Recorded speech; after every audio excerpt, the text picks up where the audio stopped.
Digo, no hay una aplicación práctica para ese tipo de eje, por supuesto, pero se trata de un arreglo experimental, insisto. Vean cómo el propio peso de la polea genera una deformación de la misma, ¿sí?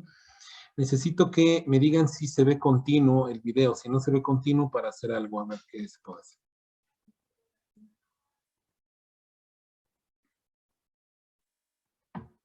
Ah, miren, y con la mano.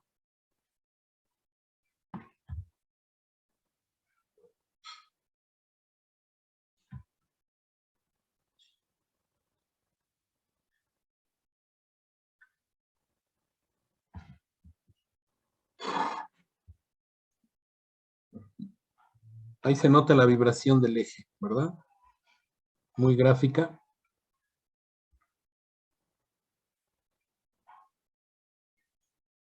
Noten que le está dando más rápido, ¿sí se ve? ¿Sí? Vamos a ver si puede pasar la primera frecuencia crítica. Ahí está, ya la pasó, ¿ya vieron? ¿Sí? Sigue girando, pero ahora la vibración ya no es tan amplia. ¿Por qué? Porque ha pasado su velocidad crítica, ¿sí? Y de hecho no le fue tan fácil pasarla, ¿están de acuerdo? Ahora, si notan que aquí ya quiere vibrar más, ¿sí se ve?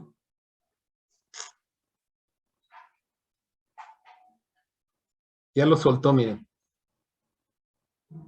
Y pasa por la frecuencia crítica, ¿estamos de acuerdo? Claro, pasa más rápido. ¿Por qué? Porque cuando lo suelta, pues se desacelera más rápido que lo que puede acelerarlo.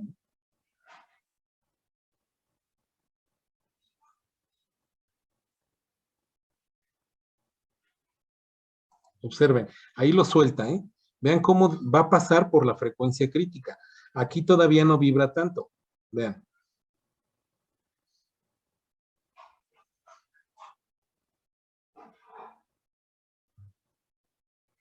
Ahí está la frecuencia crítica, ¿sí la ven?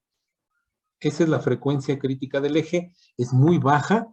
¿Por qué es muy baja? Porque el eje es muy flexible, ¿sí? Entre más flexible sea el eje, la frecuencia natural o las frecuencias naturales serán muy bajas. Entonces, eso es importante que lo tengamos en cuenta.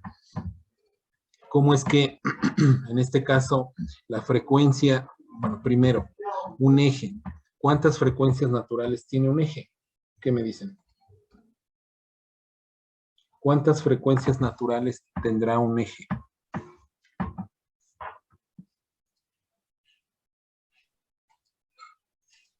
¿Cuántas frecuencias naturales tendrá un eje? Díganme.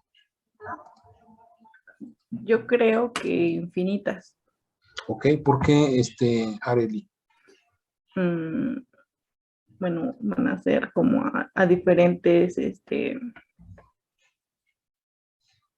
se supone que llegamos a la crítica cuando encontramos la natural del sistema, Correcto, sí.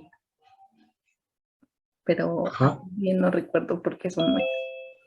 Ok, porque sí tiene razón su compañera, un eje tiene un número infinito de frecuencias naturales. Pero alguien que me quiera recordar por qué razón un eje tiene un infinito número de frecuencias naturales.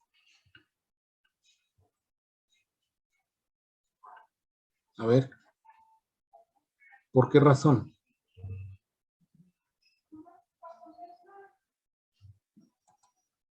¿Me quieren decir?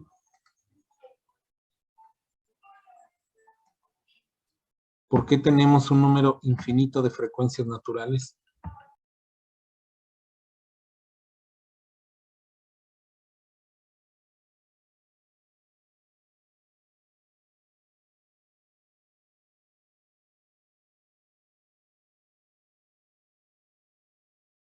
Así me decían, entonces, ¿por qué un infinito número de grados de libertad?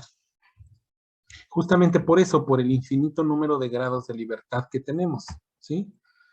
El número infinito de grados de libertad que tiene un eje por ser un continuo, eso es lo que permite, eso es lo que, más que permite, eso es lo que produce que un eje tenga un infinito número de grados de libertad, ¿sí? Es esa parte. Entonces, pero, por supuesto, no vamos a poder nosotros encontrar el infinito número de frecuencias naturales. ¿Por qué? Porque no todas vamos a poder alcanzarlas. A nosotros nos interesan las primeras frecuencias críticas, sobre todo aquellas frecuencias críticas que estén en el rango de operación del eje, ¿sí? Entonces, en esa parte ahí sí nos interesa justamente saber y conocer cuáles son las frecuencias naturales del eje ahí. Entonces, eso es importante que lo tengamos en cuenta. El eje tiene un infinito número de frecuencias naturales. ¿Por qué? Porque es un continuo y tiene un infinito número de grados de libertad. Y en consecuencia, entonces, nosotros lo que necesitamos es justamente obtener las frecuencias más bajas para poder calcular. Necesitamos calcular las frecuencias más bajas como parte del diseño del eje. Porque si ese eje va a girar a 3600 RPM y resulta que tenemos una, ¿cómo se llama? Que tenemos una resonancia, tenemos una velocidad crítica 3600, pues tendremos que rediseñar el eje, porque ese eje no podrá operar a esa frecuencia, ¿sí? Vamos a revisar este documento. También, insisto, la intención es que nos vayamos familiarizando con este fenómeno de frecuencias críticas que tienen que ver con la frecuencia natural de un eje, ¿no? Y solamente por la rotación. Aquí está este eje en voladizo. Déjenme ver, lo voy a regresar porque ya no vi a cuántas RPM se está girando ahí. ¿A cuántas? 1000. 1000, muy bien. Vamos a, va de bajada, ¿eh? Se está deteniendo. Va a 800. Va bajando la velocidad angular. Apagaron el motor, digamos. Va en 600.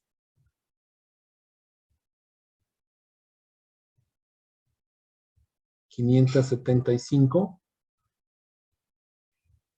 Ahí está disminuyendo la frecuencia de giro del eje.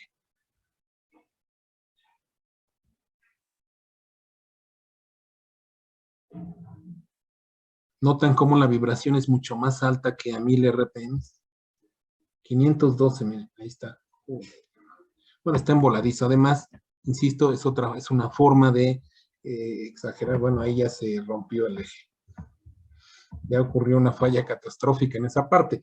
¿Estamos de acuerdo? Ya no me dejó este.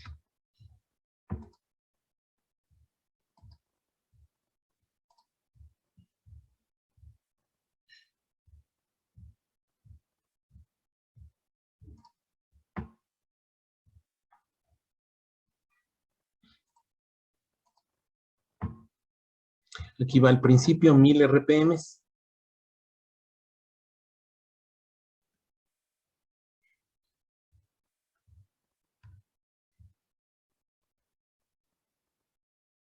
Vean, sí vibra, por supuesto vibra mucho, pero llega a una resonancia alrededor de 500, 400 RPM.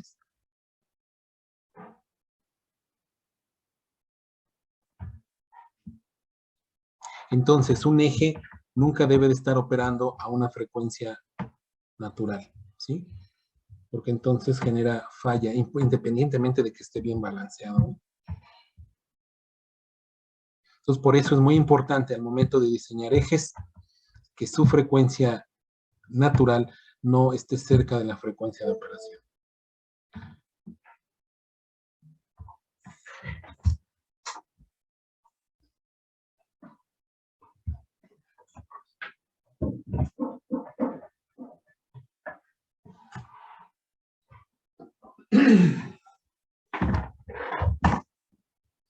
Este documento, les voy a compartir la liga por si lo quieren ver. Ahí, afortunadamente, hay un montón de recursos en la red que ustedes pueden consultar y con los que ustedes pueden ganar experiencia, por lo menos de ver algunas cosas, ¿verdad? Este que observamos aquí corresponde a un rotor, es una bomba.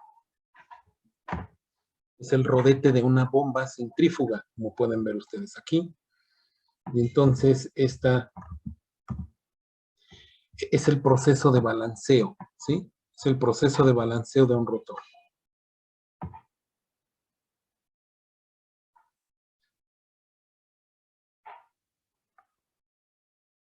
Aquí está el antes y el después, ¿sí?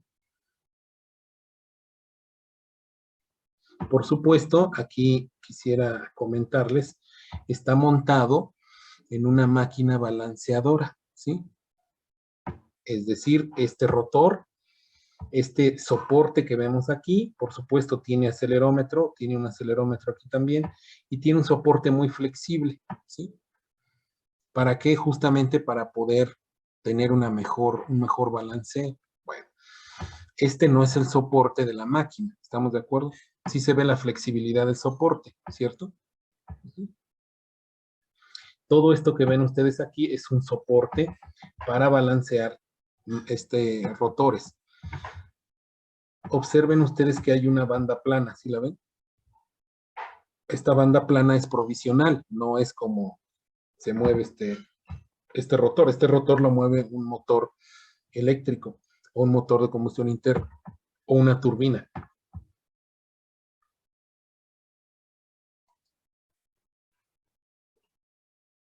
Bueno, ahí está el proceso, está explicado aquí están las masas de prueba, es una plastilina, ¿ya vieron? Masa de prueba para medir cuál es la respuesta ahí y ya después se ponen los pesos ya definitivos del balanceo. Y ahí está ya la operación. También les dejo esta liga para que Eso, busquen. los balanceos de esos, profe, los ponen igual que los que ponen en las en los rines, Sí, que le ponen así es como igual. plomitos para... Es lo mismo, Fernando, es correcto lo que dice su compañero. Solo que, déjame ver. Ah, bueno, ahí está, miren, ¿ya vieron? ¿Sí? Perforaron, en este ejemplo, un rodete grande, perforaron el rodete y atornillaron los pesos. ¿Sí? Todos estos, miren, aquí están atornillados. Como lo acaba de mencionar Fernando, tal como si fuera el de un neumático. ¿Sí? Bueno, ¿qué es lo que pasa en una máquina balanceadora cuando ustedes lo llevan a la balanceadora? Que esa máquina ya tiene integrado más sensores que permiten evitar la corrida de prueba. Me refiero, al principio sí recuerdan que le pusieron aquí plastilina. Bueno, sí, ¿para qué? Como la usaron como masa de prueba. Se tiene que hacer una corrida con una masa de prueba para poder calcular cuál es el peso que se requiere agregar y dónde se requiere agregar, ¿sí?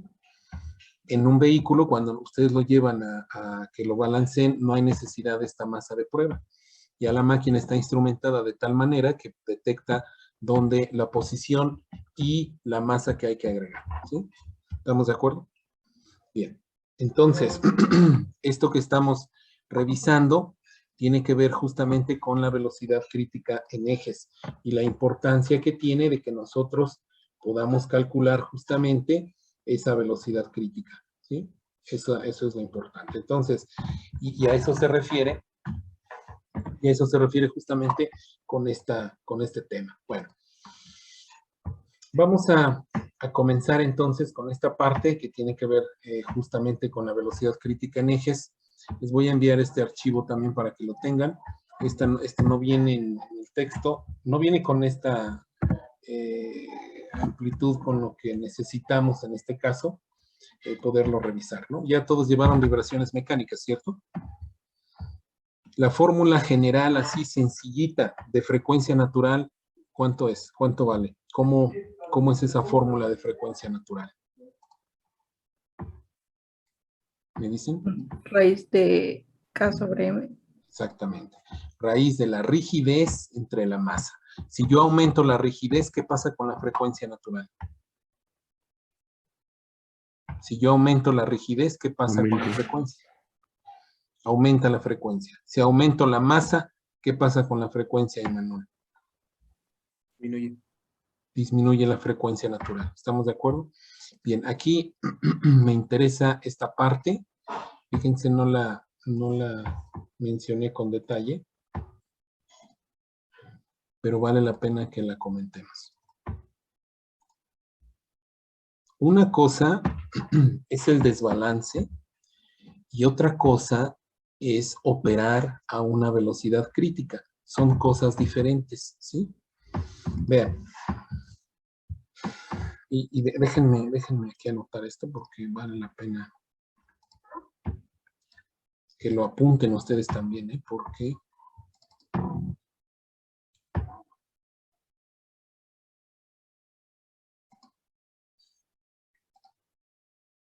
vale la pena que lo anoten también.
Muy bien, aquí tenemos esta gráfica y aquí es muy importante que la consideremos. Una cosa, insisto, una cosa es operar en una frecuencia crítica y la otra es tener un desbalance en la máquina, ¿sí?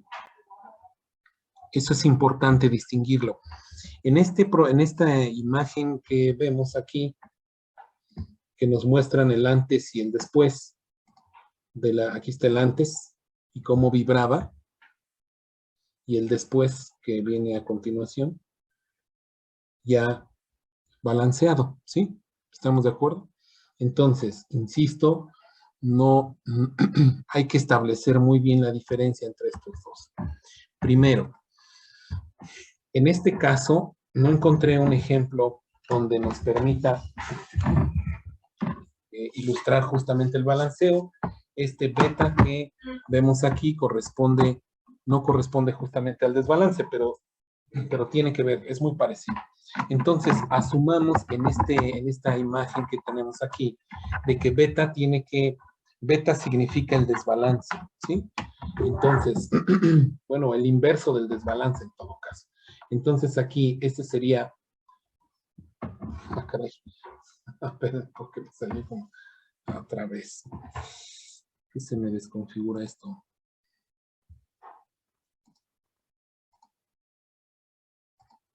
Ahí está, ahora sí. Este tiene que ver con mucho desbalance.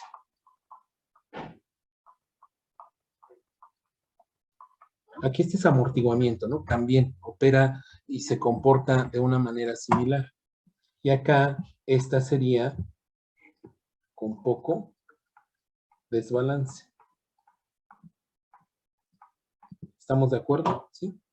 Entonces, el eje que yo tenga, debo diseñarlo para que opere fuera del rango de las frecuencias críticas.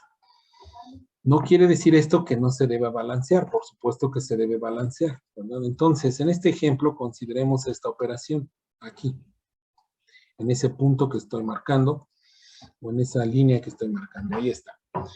Si la máquina, si el eje está desbalanceado, bueno, entonces su amplitud de vibración será hasta acá. ¿Estamos de acuerdo? ¿Sí? Si yo balanceo ese eje, bueno, pues va a reducirse su vibración y va a estar por aquí. ¿Estamos? ¿Sí? ¿Queda claro?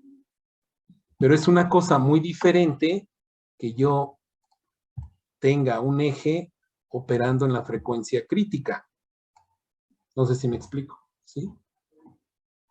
Si yo tengo operando un eje en la frecuencia crítica, claro, a lo mejor tiene este desbalance. Vean, si fuera este el desbalance, si fuera este el mismo desbalance, vean hasta dónde se va, hasta acá arriba, ¿sí? Y entonces lo balanceo y entonces va a venir aquí. ¿Estamos de acuerdo? De hecho, por esa razón, muchos rotores, cuando los llevan a balancear, cuando se hace el balanceo, se busca hacerlo cerca de la frecuencia crítica. ¿Para qué? Para que se exacerbe la respuesta del rotor y entonces quede un mejor balanceo. No sé si me explico. ¿Sí? Bueno. Pero entonces el hecho está en que una cosa es operar a una frecuencia crítica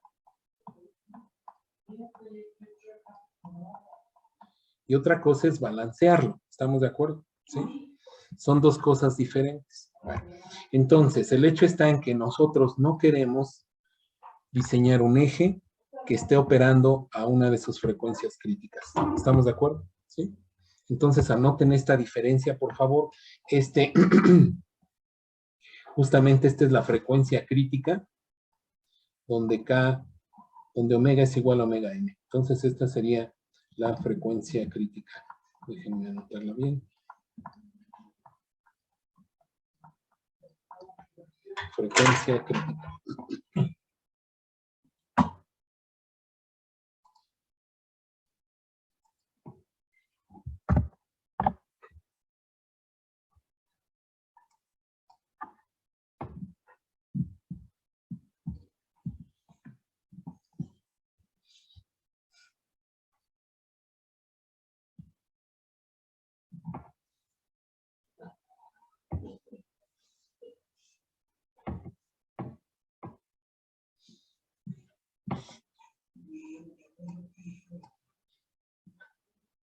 Muy bien.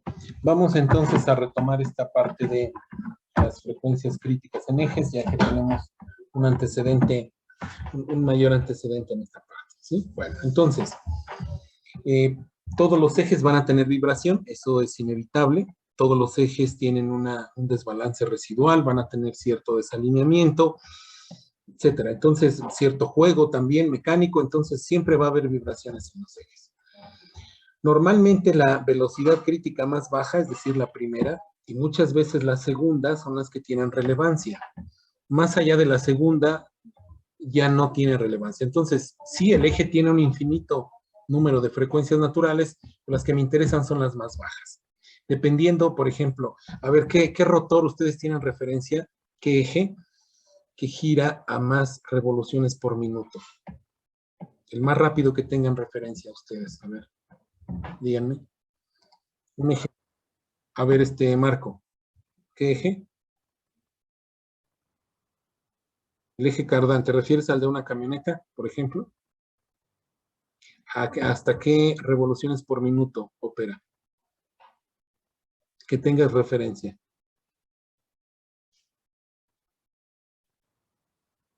¿No? Alguna referencia que tengan de algún valor. Por ejemplo, el esmeril que está ahí en el taller mecánico, ¿a cuántas RPMs opera?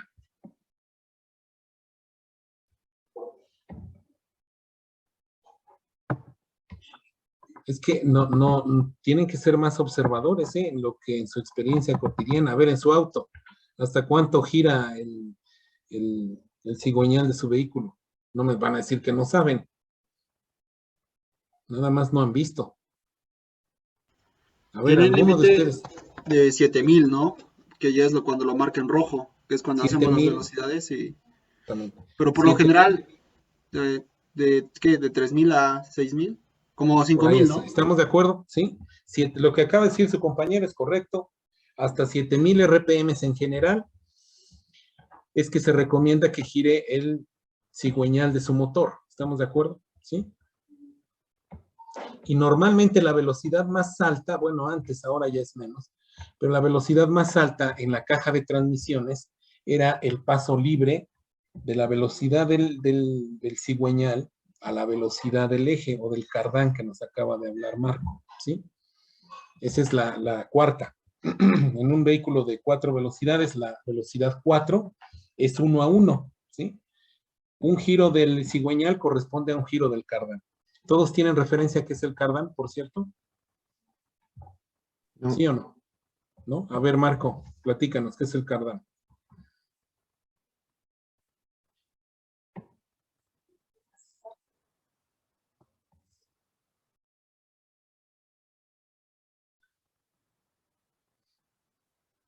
Ah, eso sí, hasta el diferencial, ¿estamos de acuerdo?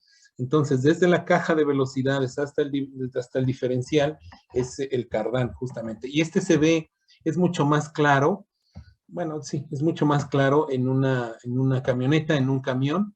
Seguramente lo han visto, esa flecha que lleva una junta homocinética, bueno, una junta universal, ¿sí? Que lleva en la parte de abajo. Entonces,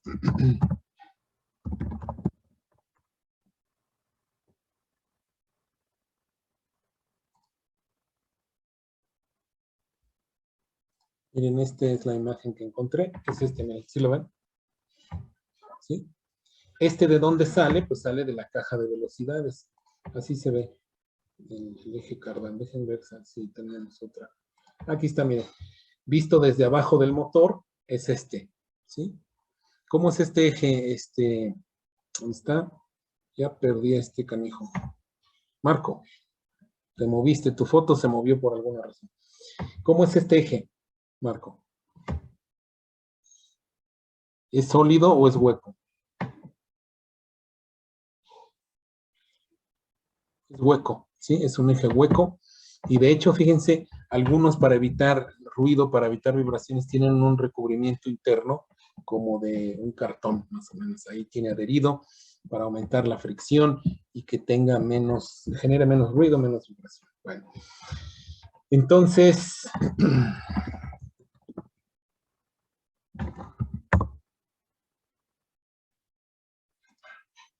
aquí está lo que dice su compañero, aquí está el cardán, desde la caja de transmisiones hasta el diferencial, propiamente.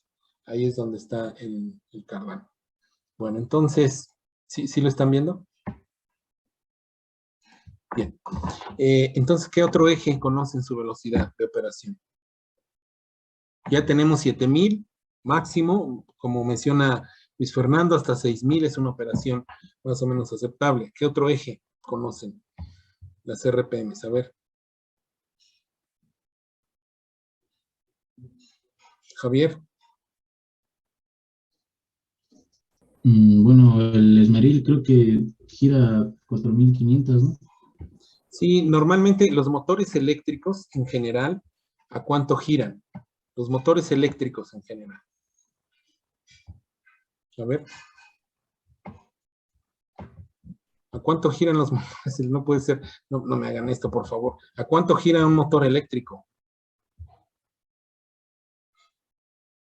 Depende su tipo constructivo, pero los motores eléctricos de corriente alterna, pues dependen directamente de la frecuencia en que varía la línea eléctrica, el voltaje, ¿sí? De la línea eléctrica. ¿Cuál es la variación del voltaje en la línea, en la toma de corriente de nuestra casa?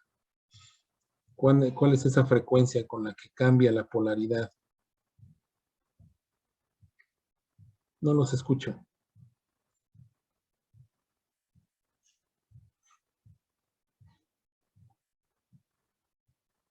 ¿Eh? La frecuencia creo que es 60 Hz. 60 Hz, ¿sí? Ahora, todos van a transformar 60 Hz a revoluciones por minuto, por favor. 60 Hz Primero tienen que pasarlo a radianes por segundo, perdón, sí, radianes por segundo. ¿Sí se acuerdan de la fórmula para pasar de frecuencia en hertz a radianes por segundo? ¿Sí o no? ¿Cuál es? A ver, ¿cuál es la fórmula? ¿Cuál es la fórmula? Para pasar de frecuencia en hertz a frecuencia circular en radianes por segundo. ¿Me dicen cuál es la fórmula?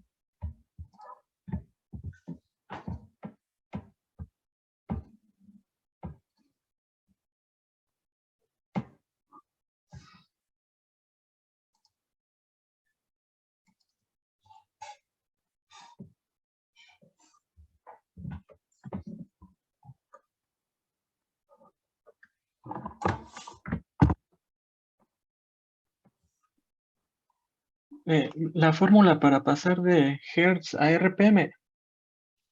Bueno. No, Bueno, primero, miren, tienen que pasar primero de hertz, que es la frecuencia, o más bien la frecuencia circular es igual a 2πf, ¿sí? Donde esta f está en hertz y esta frecuencia circular está en radianes por segundo, ¿sí o no? Entonces tienen que pasar primero a radianes por segundo y ya después transformarlo o pasar de radianes por segundo a revoluciones por minuto. ¿Cuánto es?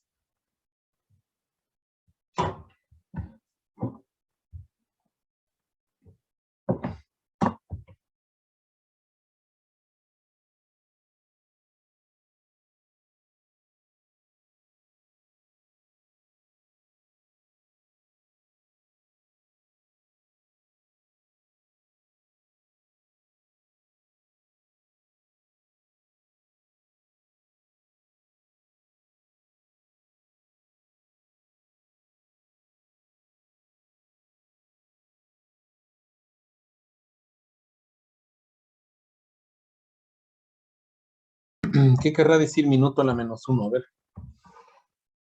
Entre todos vamos a sacar qué será minuto a la menos 1.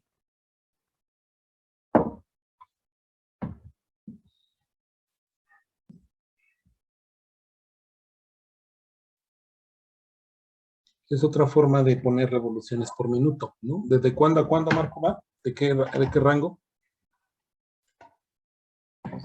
Ok, entonces el taladro que tiene su compañero, la velocidad máxima son 600 revoluciones por minuto, ¿sí? ¿Cuánto fue 60 Hz a radianes por segundo? ¿Cuánto fue?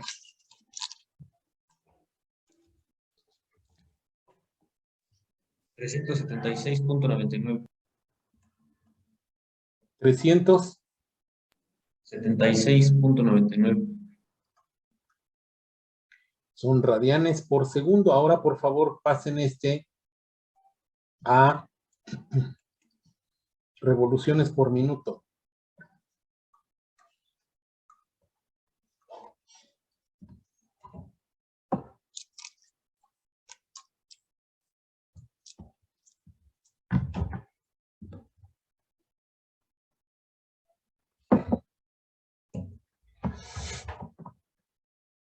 ¿Cuánto fue?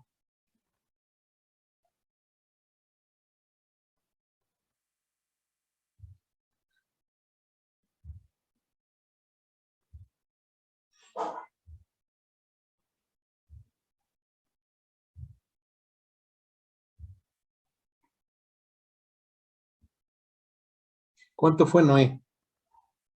Ayúdame, Noé. Yo encontré que un hertz equivale a 60 revoluciones por minuto. Ok, ya, pero pues imagínate, créeme que se te va a olvidar más así a que si haces la transformación. ¿Cuánto es 376 radianes por segundo a revoluciones por minuto? Pero sí, Noé, también se puede hacer de esa forma ya directo, ¿no? A ver cuántas son.